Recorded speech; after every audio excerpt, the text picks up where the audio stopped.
I'm not some type of hero. I'm just a normal person, but I look at our customer where I'm their servant, and I have such love and respect over the years. I've gotten to know so many women, and they are so endearing and so special to me, and they call me and they tell me their stories, and widows and people, women who've gone through domestic abuse, and women who are just seeking the water. They want peace and healing, and when they share their stories with me, I've just fallen in love with women anglers, and they're my heroes, and I just want all the women anglers to know that in my eyes, I'm here to serve them, and they're the special ones. Welcome to the Woman Angler and Adventurer Podcast, inspiring real women with a passion for fishing and the outdoors to go get their adventure on. Now, here's your host, coming to you from the Lance Chuck Camper Mobile Podcast Studio, Master Captain Angie Scott. Hey everyone, welcome to this week's episode of the Woman Angler and Adventurer Podcast. Right now I'm at Bull Shoals Lake, which runs across the border of Missouri and Arkansas. So I actually had to get 2 fishing licenses for this one. Bull Shoals is flooded right now, about 27 feet up, and it's designed to hold water for beaver and table rock lakes. So this isn't a super unusual situation, but our campground got flooded out, so we had to scramble and find a different one. Luckily, we found one just across the street from Highway 125 recreation area, which is where the tournament is launching out of. And to make it super convenient, I was able to secure a slip there at the marina for the boat, so we don't have to deal with launching and pulling out every day, especially with it being flooded. It's a little bit different situation. We launched in a parking lot today. So anyways, going to be an interesting fishing experience. I also have 0 internet or data connection, cannot make any phone calls. So to get this podcast out to you, though, we did discover when the truck is running and the Wi-Fi is on, I do have some service there. So still bringing you episodes, even though we've got crazy schedules going on. But it's my pleasure because I have awesome guests to share with you like I do today. So let's put all the Bull Shoals stuff aside for now and focus 100% attention on my guest this week, who deserves all the attention. And her name is Kim Ranalla, and you may know her best as Miss Mayfly. So sit back and enjoy the history behind her amazing waders and much more. Welcome everyone to this week's episode of the Woman Angler and Adventurer Podcast. This week I have a special guest with me from Miss Mayfly, which I'm sure many of you have heard of, Kim Ranalla. Kim, welcome to the show. Hi, Angie. How are you doing? I'm doing good. It's actually my birthday today. Oh, well, happy birthday. I won't ask how old. I learned about 15 years ago to not do that. I don't worry about it, but I lose track, actually. People ask me how old I am. I'm like, it's a good question. Get the calculator out. Oh, okay.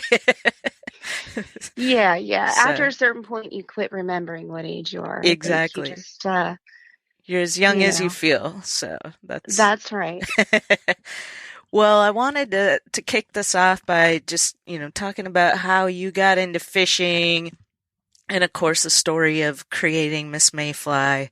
From what I've read and understand, it's pretty, I'm trying to think of the right word. It's early yet this morning. It's an impactful story for sure. So, if you wouldn't mind just kind of giving listeners some background on your getting into fishing and creating this amazing company. Sure. Well, I guess this was back in about 2014. I was actually working as a residential counselor with high-profile mentally ill adults. And I had worked with this client for a long time, but the client had a bad day, and I ended up in a bad situation, and he assaulted me and caused many injuries to my cervical, thoracic spine, ripped my subscapular, I believe it's called. In about 2 minutes, the attack lasted, but it was enough that it took me 2 years of recovery. And all kinds of medical intervention and physical therapy. And I became pretty depressed at first. I couldn't even use my arm. I couldn't carry things. I couldn't do things anymore. And not to mention, I suffered in a lot of pain. And so I had a friend who introduced me to fishing, and I grew up in Florida. I had fished several times, but I had never waded. And so this person introduced me to my first pair of waders, which I believe was their father's. And they were gross and stinky and stiff and heavy and huge. And the boots, the tread was falling off of them, but it didn't really matter once they got into the water. I really felt peace, and I felt like I had entered an entirely different world. And then I realized that I was a spin angler. And so I started wading and spin angling and practicing catch and release. And I fished trout and bass and crappie and, anything that would really bite my hook. And I became very passionate about fishing. And then as time moved on, my daughter, who also fished, she would take her lunch break and go fishing, but she was a shore angler. She would go to the lake. Cool. And that was very boring to me. I don't like to sit still. So I thought for her birthday, I think it was her 21st birthday, if I got her a pair of waders, that she would go fishing with me and like it and be my fishing buddy. And so I started searching the internet and looking everywhere I could, and looked at everything available for women. And I was absolutely in shock of what was available, the little bit that was available, and how none of it was going to fit her. She was about 5'10", 5'11". She has a size 10 foot, but she's very tall and thin. And everything that came with a 10 foot was really wide. And I eventually just ordered her the best thing I could find. But it was funny because during that period of time, 2 years had gone by, and fishing had become my physical therapy. It was something that I could physically do, and it was helping me with all my neck and back and muscular injuries. It was helping me stay mobile, and it was helping me, regain strength. And so I went and I ordered her the best thing that I could, gave them to her for her birthday. And of course, they were huge on her, and she didn't really like them much. And she never did really start fishing with me. But during that process, I realized I started reading reviews, because I was looking for the best waders. And the reviews I was seeing on all of the major brands were just shocking. And women were just complaining left and right, especially about the booty sizes, that by the time they get a wader that's wide enough, the booty didn't fit. And during this time, I couldn't work. I couldn't go back to my job. I couldn't pass the state physicals anymore. And people would say, "What are you going to do?" And I would say, I don't know, but I know there's something I'm supposed to do. And I know I'm going to know what it is when I see it. And so in this moment, I'm searching. And I start imagining what the wader would fit like and look like and feel like. And in my head, and I've always done this my whole life, building out, the perfect wader for women, and in my mind. And then it just clicked that was what I was supposed to do. And so I thought I was going to sit down and within 6 months, I was going to be a millionaire. And it took me about 2 years of research and studying the market and understanding women anglers and talking to them and studying the competitor's product and what was good about them and what didn't work about them.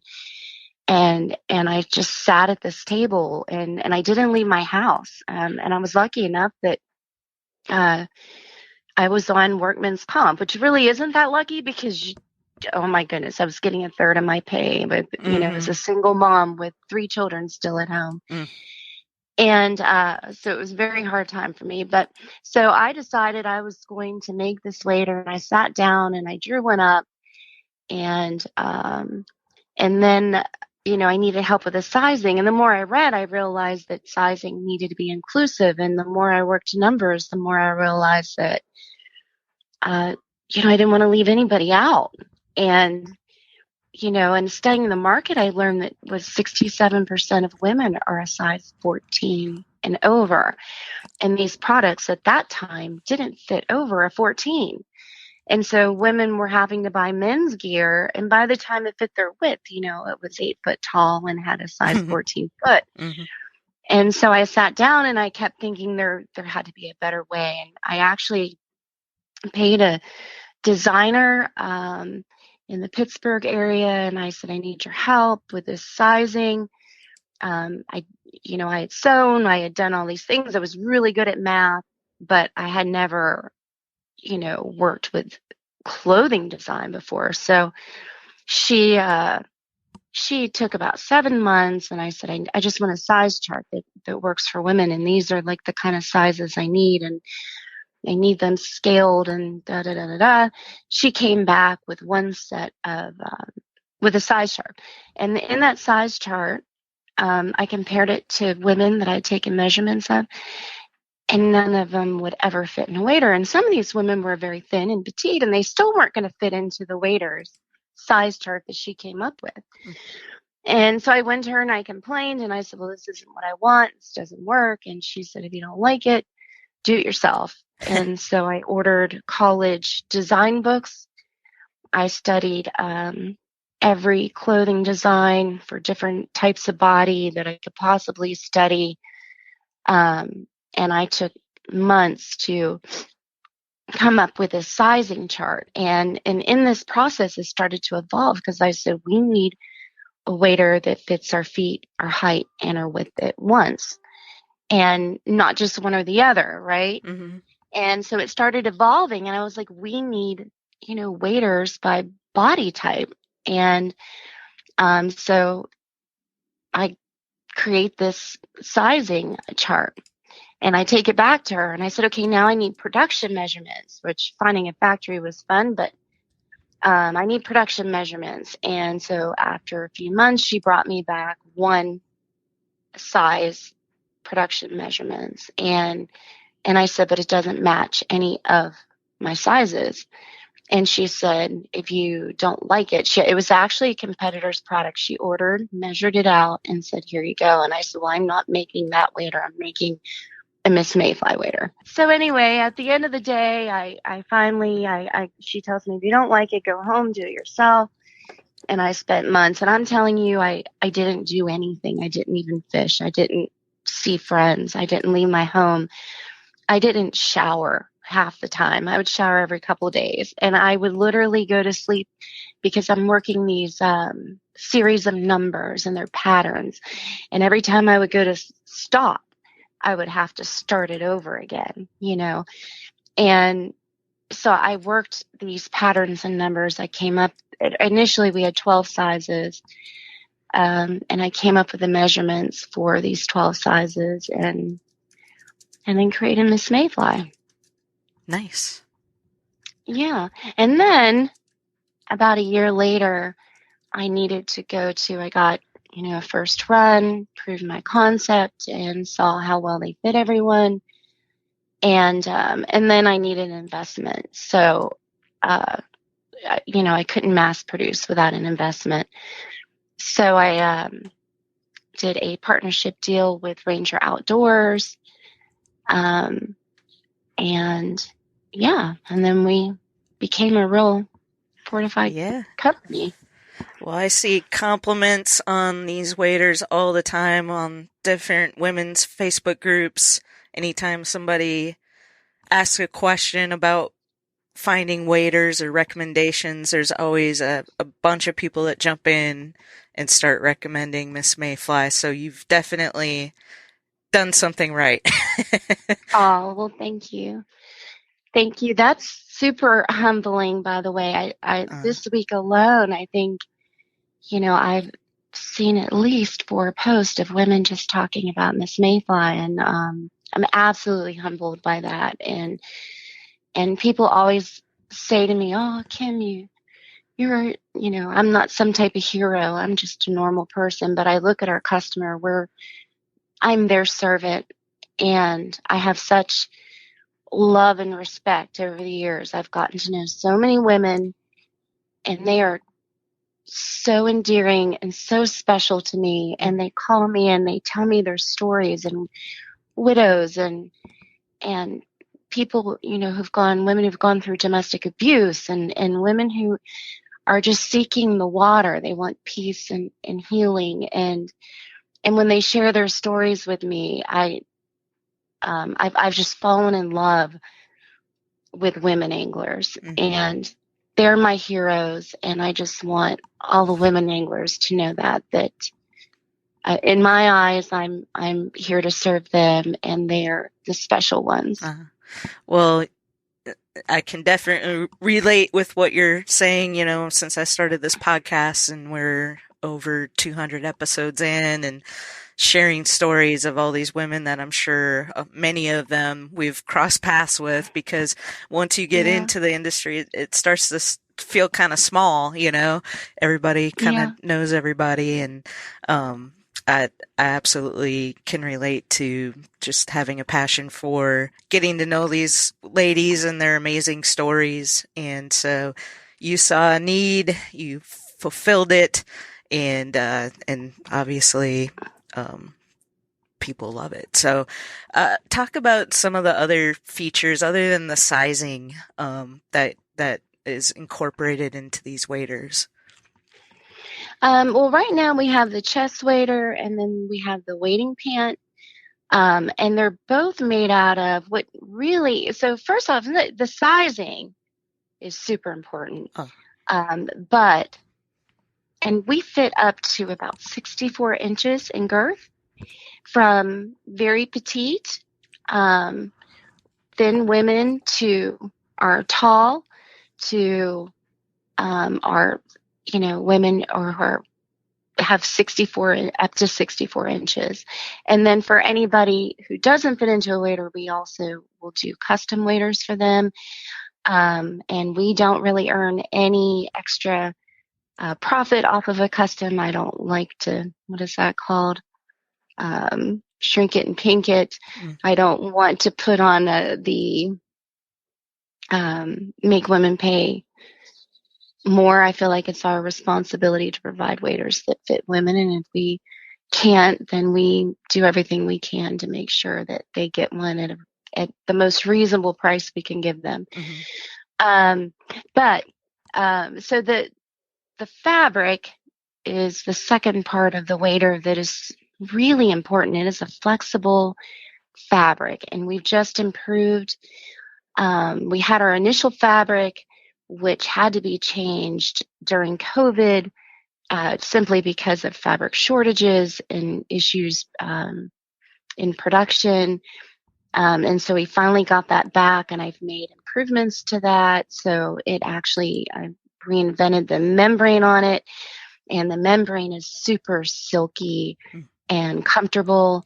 The fabric is flexible, but it's a heavier weight than our last fabric, so it's really durable. But the flex in it, so if you had an area that was a little snug around the hip or around the bust or in the thigh or something like that, it would still move with you.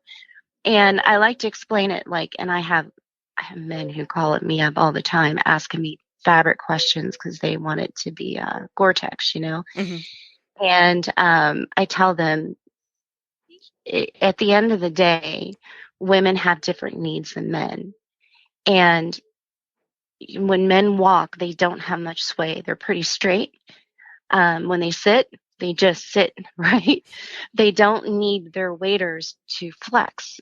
right, as much as women. But when women walk or climb or sit or even bend, um, we have sway and everything kind of goes all over the place, right? Our hips shift, we sit down, we gain about 5 inches when we just sit. So to be able to move in our wader, we need a flexible fabric. And so if we have a point on our wader where it may be a little snug, I mean, it's really hard to fit everybody perfectly, although most women think that they say that they fit them like they're custom, but they're really not custom. We have 13 standard sizes. So, but anyway, that fabric will flex with their body. And it won't restrict their movement. So the number one benefit of the wader itself is really, from the words of women who wear them, is that it improves their performance because they don't feel weighted down or restricted. And a lot of women tell me how less tired they are at the end of the day and less sore because they're not fighting their gear all day long. So that the fabric is really important in the functioning of the wader. And then the new pant is a high waist wading pant. It's high waist in the front and it's got a padded waist. So when you tighten down the back, it cinches pretty tight. I mean, it'll keep the water out. So a lot of people question why it doesn't have a full belt, but when they put them on, they realize how that cinches down that, you really don't need it. But they're the most comfortable thing ever. And I personally haven't put on a chest wader since we came out with the pant. And I love the chest wader too. And if you're fishing waters above your upper thigh, you probably want to go to a chest wader. But most of the time, I used to think I fished deeper waters than I actually do. The only place I would wear a chest wader right now is probably in the Chattahoochee because you have those, sliding holes or pits, that you can end up in deeper water. But most of the time, we're really fishing knee or thigh deep. And do you really need a full wader? And in the wind, first off, it's easier to go to the bathroom. And I like to tell this story and I used to fish Erie winters. These are also great in the winter too. I would fish Erie winters and you got to put on your base layer, whatever that is, your wool or your fleece lined leggings, and then possibly a layer over it. And then you're putting on your base top and then your fleece or wool jacket. And then over that you have a coat. And then you try to shove it all into a wader and you can't hardly move, right? And, or you wear the coat on the outside anyway, and blocking the access to your chest pocket. So you're not really using that if you're wearing a coat on the outside. And then you put on your sling pack and all your other stuff, and then you have to go to the bathroom. And right. So the pant, you could put a foot of layers up top and still go to the bathroom without having to remove all of it. Right. So it makes it so much easier to go to the bathroom. And two, you don't have anything pulling from your upper body. You have no pressure on your shoulders. You got nothing hanging on your upper body. So your ability to move and the comfort in moving. I mean, I feel like I'm fishing in pajamas when I wear these pants. Nice. I really do. They're really awesome. The chest waders are awesome too. They're both exactly the same from the hip down, from the hip up, the only difference is one is a chest wader. Nice. Very cool. That's a great idea, and thinking about going to the bathroom is very important. There's no easy answer.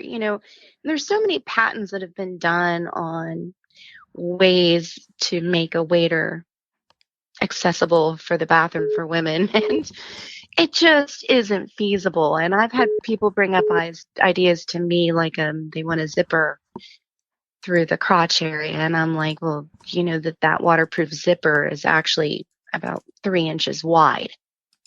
To hold somebody's weight in the crotch, it it would be 3 inches wide. Do you really want to wear that there? Right. But anyway, so there isn't any easy answers, but this is the easiest one that I can come up with. Yeah. Well, they look great. I love the colors as well. It's nothing girly. I mean, they're very natural colors that it's functional, I love, so the Moxie, the new one, it's in the chameleon green, and we call it chameleon because it changes tones. Nice. So it's our idea of camo without the camo print, and it's really an iridescent tone that, and we took pictures that in the catalog and online, you'll see it looks different in every photo, and it just depends on the tones in the background, what color it looks like, and the lighting. But I have pictures of Circe, Tusi. She sends us so many pictures of her fishing in these. She's the biggest fan of them. And she almost looks like her legs just melt right into the water. I mean, it can be absolutely amazing. So the color, I think, is really unique, and so far everybody's really liking it. It was a little risky, but I wanted to do something that could reflect golden tones, gray tones, green tones, and sometimes it'll also look beige. Nice. So it's pretty neat. Yeah, I love it. And I got to see these in person when we met out at the turkey convention at Opryland. You were there with Sisterhood of the Outdoors, and I love the feel, just everything about them. So, just can't say enough good things about it. You've really thought of everything, it seems like. Well, thank you, and the booties too. The booties are special because they really fit super plush, and they're not just sacks. They're actually shaped like a foot, and they adjust about an inch in the heel, which enables us to find a better fit and width and height. So at the heel, and it won't roll up at the toe, so that heel will actually just adjust up and around the heel of the foot. Typically, if you get a booty that's too long, it would roll up inside and crunch and everything else. But these don't. They just really kind of self-adjust. So they're also a key component in being able to scale for height and width. Nice. Very cool. So I want to give a shout out to some of your ambassadors that you have. Do you want to talk about a few of them? Oh my goodness. I have the most wonderful ambassadors. Honestly, I'm so honored. And first I want to say, and a lot of them have their own groups and their own journeys they're on, which, we try to support as much as we can. Tina Murray, she's in Wisconsin, and she runs Shenanigans. And she's really brilliant. She's an educator. She does fly fishing education, and she also does a lot of volunteer work with organizations and veterans, and she does classes and clinics, and I think she's also a guide, and she's really brilliant, and she's one of the most noticed great people in this industry, and I don't she doesn't shout from the rooftops for attention, but she should be getting attention. She's absolutely fabulous, and she's broken down the mentality of and the barriers and all the way. She used to be a teacher, a real teacher, and she can tell you how our confidence starts to evolve as we age, and the things that affect our confidence and she calls it confidence and confidence. And so she incorporates that into her clinics, and definitely somebody to maybe get on your podcast. Yeah, for sure. And then, of course, Janine Blair she runs Fashionistas, and she's participated in several different things with Miss Mayfly, and she's absolutely fabulous. She's my sister. We have a few ambassadors that are just really close. We've developed really good relationships. We work as a team, and they have stuck it out for so long while we've grown and evolved and changed the journey. I don't know how many times, as you grow, you just have to keep evolving. And it's like almost never ending evolution. And every 6 months or so, I'm like, hey, we need to go a different way now. But she's absolutely fabulous. She's a Black woman, and she prefers to be called Black. And she, as a Black woman, has such a powerful voice. I think that you said you've had her on your show. So we adore her. She was just in the film that we did, and again, she makes me cry every time she speaks. So we adore her too. I mean, we adore them all. We have Becky in California. Her page is Adventures in Teal. She's pregnant right now, so we're following her Mayfly Wader pregnancy journey to see how the pants can expand and produce 10 inches. So they're perfect for women who are pregnant, gaining weight, losing weight. They don't want to invest, and then it doesn't fit them in 2 months. But with the way they can expand, we're doing photos to follow her pregnancy journey, and how the waiters or pants are working for her. And then, oh my goodness, our newest ambassador is Erica, and I'm going to mess up her last name, so I'm not going to say it. No problem. But you can find all of our ambassadors are listed on our About Us page on our MissMayfly.com. Awesome. She's a freelance copywriter, brilliant. She's in Oregon. And who else do we have? Miss Penny Maybe in Washington. I'm going across the country visually in my head. Penny Maybe, one of the most well-spoken women in this industry, loved by so many people. She was just in the film also. And she's just so well-spoken. I love her to death. Amazing woman. Serene Kuzak, Fatty on the Fly. Such an advocate for racial inclusion, size inclusion. She literally hates any type of hate. So it's a good thing to hate if you're going to hate something. She does. I met her when she called me up years ago, considering, wanting to know why I didn't have a Black ambassador and why we weren't being more racially inclusive. And we ended up having a long, conversation, and she, really opened my eyes to a lot of things. And so she's been really important on our journey. Let's see, we have Crystal. I'm going to say her name wrong too. They all know me. They know I never say names right. I don't either. Crystal, I'm not going to say it because I'm not going to do her justice. She always corrects me. But she's actually one of our new sales ambassadors. She's not new. She's been with us for a long time. Breast cancer survivor. She is an advocate for Casting for Recovery. She was in the UPMC commercial from several years ago up in Pennsylvania. And she's now training to be what we call a sales ambassador. And then we have Janine Dyke, and she's out in Colorado, and she's probably one of our most enthusiastic ambassadors. I mean, she's so passionate and driven. So we're excited to have her. I just got to meet her when I was in Colorado. So we just started a new program. So we have 3 types of ambassadors.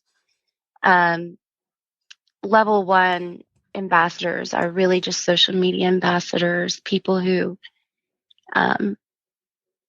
maybe social media influencers. They don't really participate in the group as a team, but they love Mayfly. We reward them. Not a lot, but we reward them and thank them to show them things. And then we have a level 2 ambassador, which are brand ambassadors. And everybody's really a brand ambassador. So they represent Miss Mayfly. And they sign a pretty big contract with us. We have a process of screening them because we want people that are as inclusive as possible. So they represent us. Maybe they go to some shows, maybe they talk online and attend different things, events, videos, and different things we have going on. The level 3, though, is something that I'm really proud of. I think really to have equity in the outdoor industry, in the fishing industry, you have to have women who can make a living in this industry, right?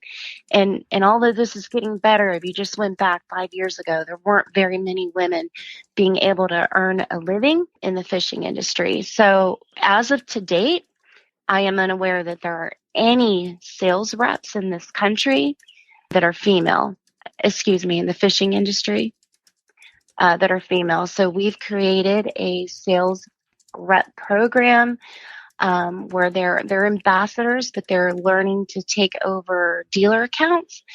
And our hope is that along that journey, they gain the skills that they need to have career paths as sales reps in this industry. Because as the female demographic grows, and you have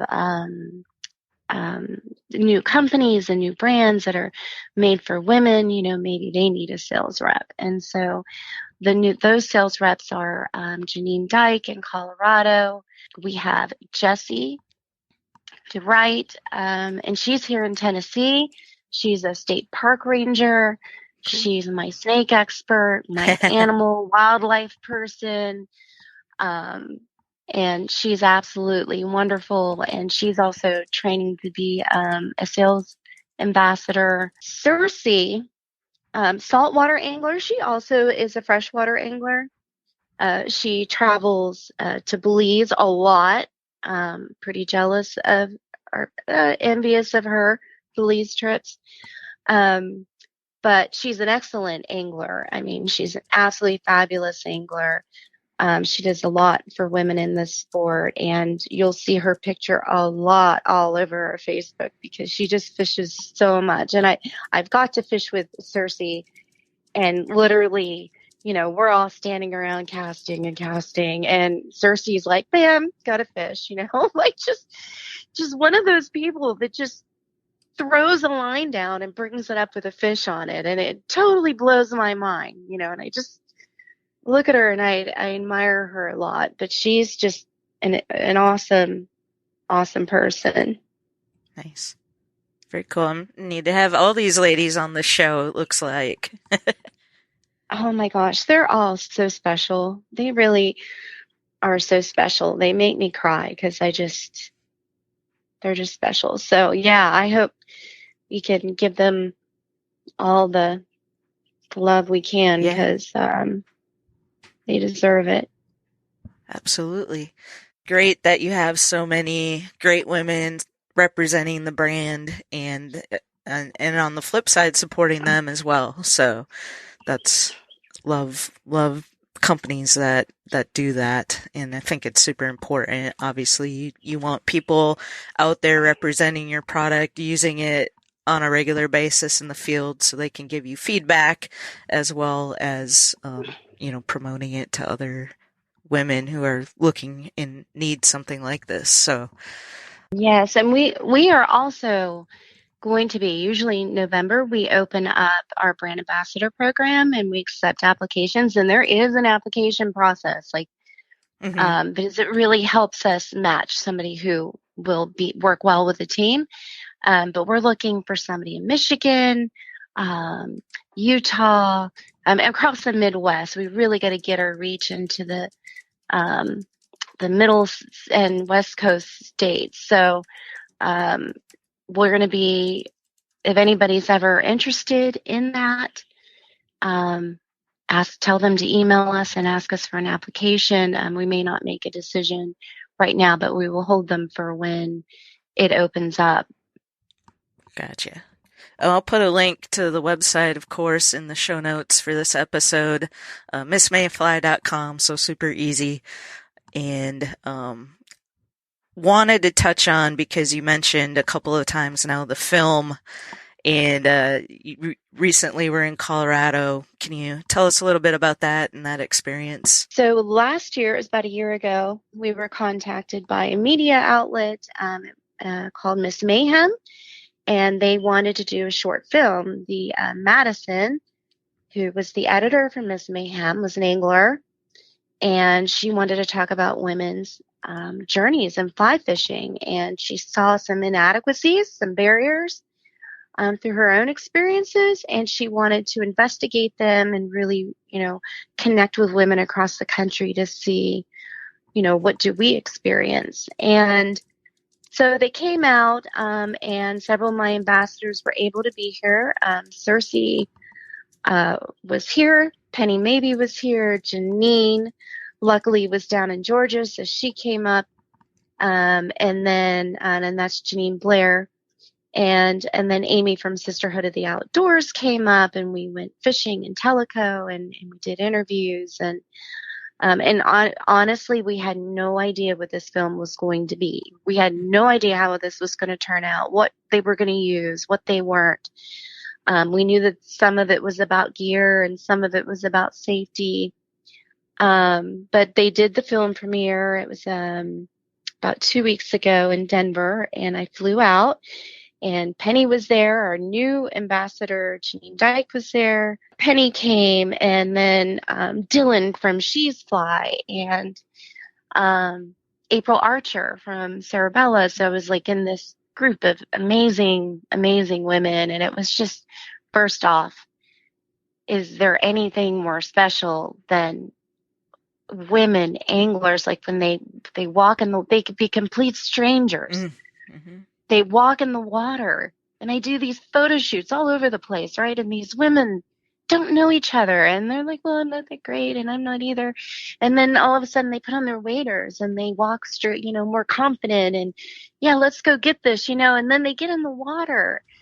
And within 2 hours, we're done, we're wrapping it up, and these women are hugging, they're best friends, and I've never experienced it anywhere where just women step foot on the water and they already know each other. Mm-hmm. And it's one of the most amazing things. And that was the feeling, that we had in Denver. And it was like family. It was sisters. We just knew each other, and none of our differences mattered. Mm-hmm. Right. So first off, that's just like the most, it's just the most wonderful, feeling to just feel like you're with your people. Yeah. It was amazing. So we go to this theater, the Bug Theater in downtown Denver, somewhere in Denver. And, I'm surrounded by these amazing women, and the audience, I'm not sure if people were going to show up, and the audience starts to fill up. And there was a lot of men there, which I was really happy to see, because it was a women-focused film. Mm-hmm. And finally it starts with the Miss Mayfly, Our Journey Has Just Begun video, which is, I think it's the first thing you find on our Facebook page. Really touching video, which was developed from my experience as a woman angler. Like, the story behind that video is my personal heart and soul, and these really talented people at Ranger that they had brought on took my emotion and my passion for Mayfly and put it into words and made this video. So they open with this video, and I had no idea that was going to happen. And, we did sponsor the film, but I still had no idea what role we would have in it. And they opened with that, and everybody cheered this video, and I was in disbelief, and I cried, right? Mm-hmm. I'm just like, oh my goodness. And everybody responded to that video. They felt my message, right? Mm-hmm. And then we go in and we, have all these, the first section is all about gear and the gear barriers that exist in women's experiences with that, and the interviews with our ambassadors and other women. And there was one part where they said, that Janine had accredited me with bringing women together and in the fishing industry, and asked me how that made me feel. And I broke down crying on film. And in that moment, the people in the audience started to cry. I mean, they were just, you heard the whole audience, and so I'm sitting there with all these people who were experiencing the emotions the way I felt them, and who laughed, who cried, who cheered, who were sitting there in shock over some of the stories that they heard, right? Mm-hmm. And then Janine's powerful voice talking about racial inclusion. And it was absolutely overwhelming. Penny's story. And then, Amy shared safety tips and advice, and there was other women in there that I need to meet someday because they were just as amazing. There was 3 sections to the film, but together it was just absolutely incredible, and it's an emotion I can't even express. And I was leaving this auditorium, and a woman passed me, and she took my hand and just said, "Thank you." Oh. And and I can't even tell you how honored I am by that. And so it was just the most amazing thing ever. We're hoping to do another. I think they're entering it in the Fly Fishing Film Festival. Okay. I know that they're going to put this up on their site, I think in July is what they had said, but awesome. You can't view it now. It was like a one-time thing, and then they're going to release it. We're hoping to actually do a viewing here in Tennessee. Oh, cool. Yeah. You'll have to keep me posted on that. To do it. It was really well done. I couldn't believe, and it was funny because Madison is standing on stage and she's talking about her journey and the journey of this crew who pulled this film together, and the woman who edited it. And she said, "Oh my gosh," she saw me. She said, "I feel like I know you.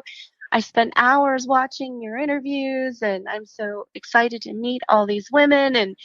And she's hugging me, and I was so overwhelmed. And I'm listening to Madison talk about their journey in making this film, and realize it meant just as much to them as it did to us. And they just did an amazing job.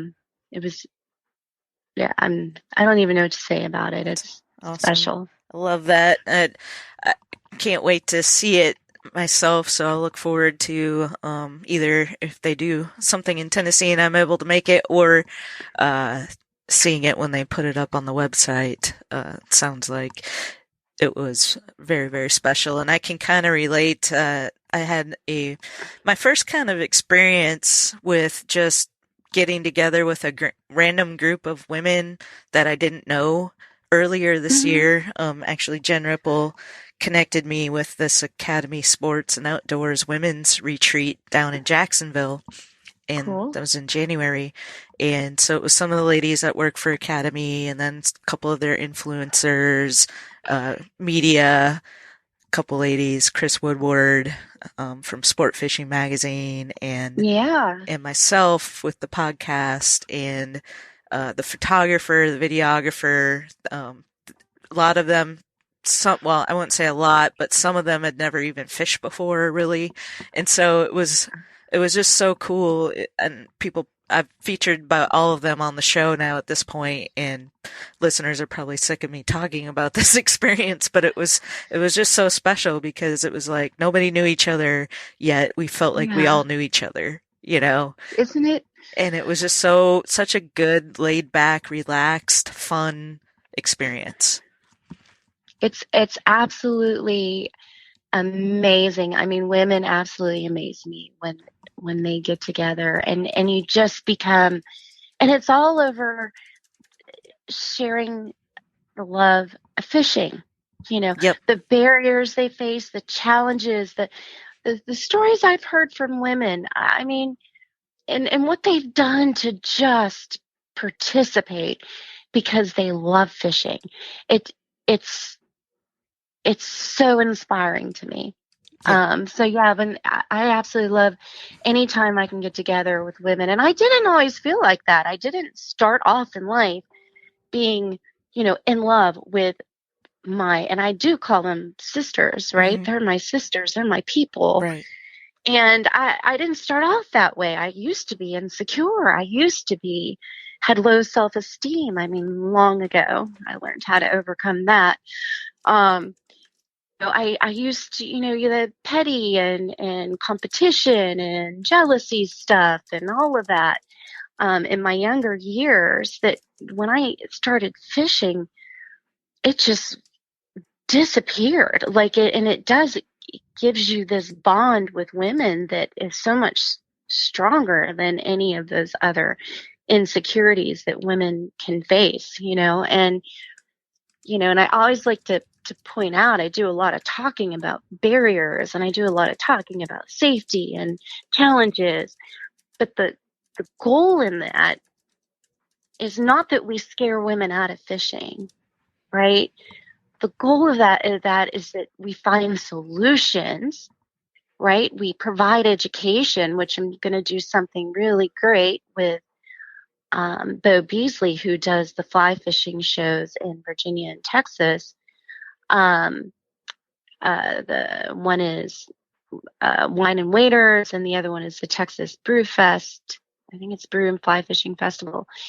We're doing something really special and new for women in the coming year. So if anybody has an opportunity to go to those shows, oh my goodness, it's going to be real. Like, none of this, everybody talks a good game and we're in conclusion, but what does inclusion mean? Right. Barriers, what does barriers mean? How do we define them? What are women really facing? And then what are the solutions? And what is the education? Maybe it's snakes that's keeping them out of the water. Let's teach them about snakes. There's so many different things that women who want to be participants in the outdoors need to know and learn. When all these new women coming to the outdoors, do they know the things that they need to be independent in the outdoors? So the goal is always, our fears. So we're more likely to be assaulted. I think it's within 2 miles of your home than we would ever be likely to be assaulted out in the middle of the woods, right? But our fear, and the way women are trained to think, our fear is what our barrier is. It's not the actual threat of assault. It's the fear of the threat of assault.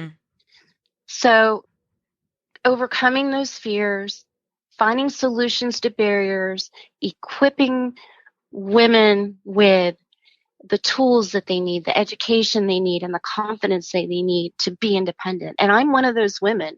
Quite frankly, I think twice about it. I haven't fished alone in 2 years.